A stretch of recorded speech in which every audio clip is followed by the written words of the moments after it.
Halo anak-anak, kembali kita belajar pelajaran bahasa Indonesia. Kali ini kita akan belajar membaca. Wah, seru sekali nih. Pelajarannya masih dari modul 406. Pelajaran bab 3.1 kita akan belajar membaca pengumuman. Oke, karena kita akan belajar membaca, berarti tujuan pembelajarannya adalah supaya anak-anak mengerti cara membaca pengumuman dan supaya anak-anak dapat membaca pengumuman dengan lafal dan intonasi yang tepat. Dan kita juga akan belajar beberapa kosakata hari ini anak-anak. Kosakata yang baru yang akan menambah pengetahuan anak-anak adalah yang pertama, lafal. Lafal adalah cara mengucapkan bunyi bahasa. Berikutnya adalah intonasi. Intonasi adalah ketepatan penyajian tinggi atau rendahnya nada dalam membaca atau menyanyi. Berikutnya tanda baca anak-anak. Tanda baca adalah simbol yang berperan untuk menunjukkan intonasi serta jeda yang dapat diamati sewaktu membaca. Karena kita akan belajar membaca nih hari ini ya. Oh, berikutnya nih ya anak-anak ya, ada juga beberapa jenis-jenis tanda baca. Yang pertama adalah titik.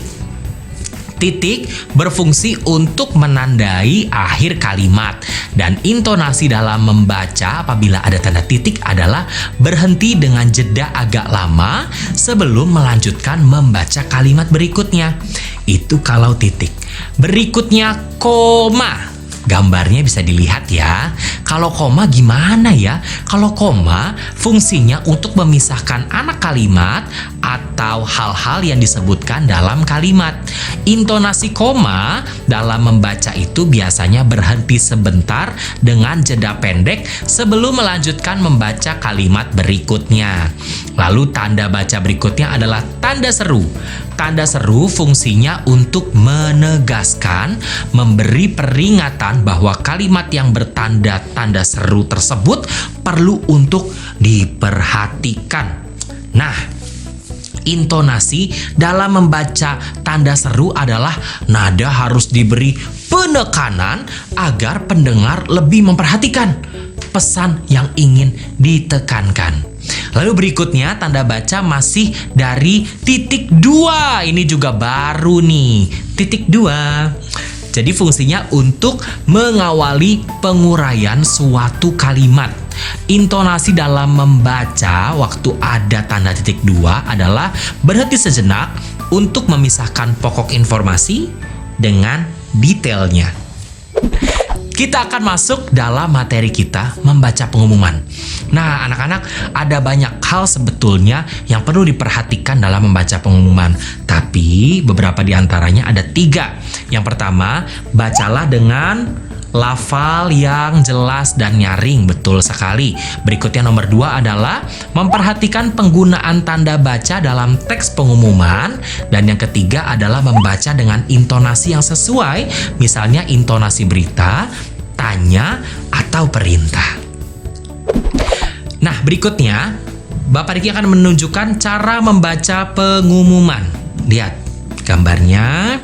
Oke, kita lihat bagian yang paling atas ya anak-anak ya. Apabila terdapat tanda koma, berarti kita harus berhenti sejenak sebelum melanjutkan membaca. Nah, sekarang kita lihat bagian yang tengah anak-anak. Kalau terdapat tanda seru, berarti nada diberi penekanan.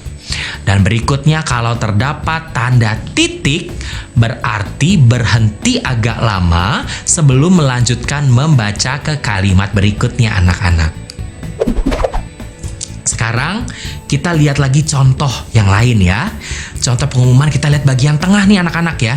Kalau terdapat tanda titik 2, berarti kita harus berhenti sebentar untuk memisahkan pokok kalimat dengan detail dari kalimat itu. Nah, ini contoh pengumuman yang anak-anak dapat perhatikan ya. Diperhatikan coba isi pengumumannya dan juga tanda bacanya. Ini contoh berikutnya. Contoh berikutnya anak-anak juga dapat perhatikan isi dan juga tanda bacanya, jangan lupa. Oke, kalau sudah dilihat 3 contohnya, sudah mengerti ada beberapa tanda tanya. Ada apa aja tadi? Ada titik, ada koma, ada tanda seru, ada titik 2, dan sekarang waktunya anak-anak kembali mengerjakan latihan. Kita ambil buku kegiatan, kita buka bab 3.1, membaca pengumuman. Dan jangan lupa juga dibaca sampai anak-anak dapat mendengar suara sendiri ya. Sampai ketemu di pelajaran berikutnya.